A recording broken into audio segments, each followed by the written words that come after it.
And our next close-quarter battle weapon turns traditional design on its head. At number 5, the P90 is a submachine gun, but not as we know it. It is the weapon for the 21st century. Part of that close-quarters battle need is to have something that's comfortable to use. It fires a 5.7 round and it's very effective. It has to be surgical and fast. It's not using 50, 60-year-old technology. This is the next generation. It goes where you point it. The P90 was created directly in response to a request for a new type of weapon. Back in the early 1990s, NATO decided that they needed some type of different PDW, personal defense weapon, for NATO militaries. They wanted something that provided more protection for vehicle crewmen such as tanks, helicopters. Tanker crews, their transport crews, those type of personnel. Something that provided them more lethality and protection. The developers came up with an ergonomic and compact bullpup design.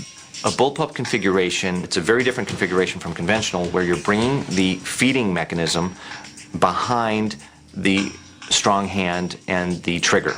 You get to reduce the overall length of the whole firearm, but not reduce your barrel. You still have a 10-inch barrel in a 19-inch overall submachine gun. For tactical entries, you have an indexing problem with longer weapons. Longer weapons tend to muzzle sweep your teammates. This weapon gives you the ability to sweep low, sweep quickly when doing room entries and clearing. This slick appearance has made the P90 a star of TV and movies.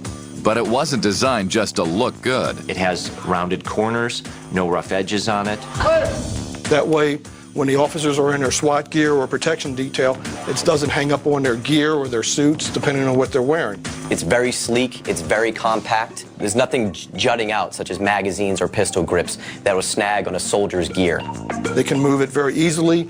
If you have to cover a door or move from one door to another, it's not jamming on the door jamb with things hanging off the side of it. Again, the designers created a brand new round to accompany their weapon. The 5.7 cartridge was designed at a NATO request. They wanted something to bridge the gap between handgun ammunition and rifle ammunition. It's not going to over-penetrate and hit somebody behind them, or if, heaven forbid, you miss your intended target and it starts going down range. As soon as it hits something of mass, it dumps all of its energy right there and it falls to the ground.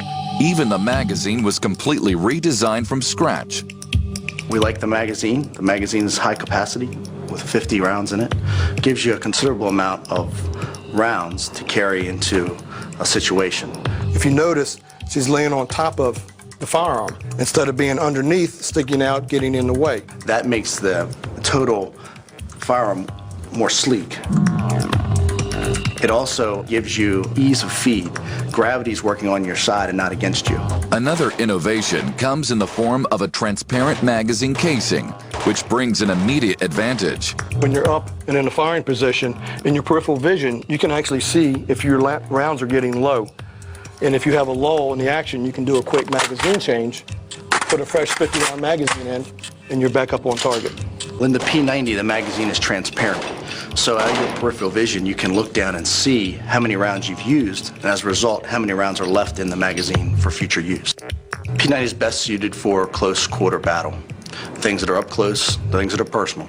Well, if you look at many NATO countries, they are utilizing the P90 for its intended purposes as a personal defense weapon for vehicle crewmen, pilots, tank crews, rear echelon personnel. Anybody like that who needs something that's a very compact package that they can carry very easily and employ very easily in tight spaces and that can penetrate the enemy's body armor.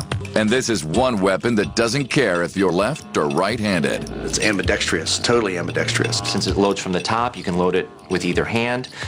You can operate the controls with either hand, from either side, lefties, righties, doesn't matter. And that's critical in a tactical entry situation. You must be able to shoot left-handed and right-handed because as you do entries into a building, corners are left-handed and right-handed corners. Having an ambidextrous weapon like that is very, very advantageous to the tactical officer. A special ejection system even keeps the spent rounds from getting in the way. We like the fact that the brass drops out of the bottom, that you're not putting hot brass on the man next to you in the stack. So if you shoot the system left-handed, the rounds aren't hitting you in the face as a left-hand shooter. The rate of fire, design, and performance of the P90 have made it the weapon of choice for special ops units in over 20 countries around the world.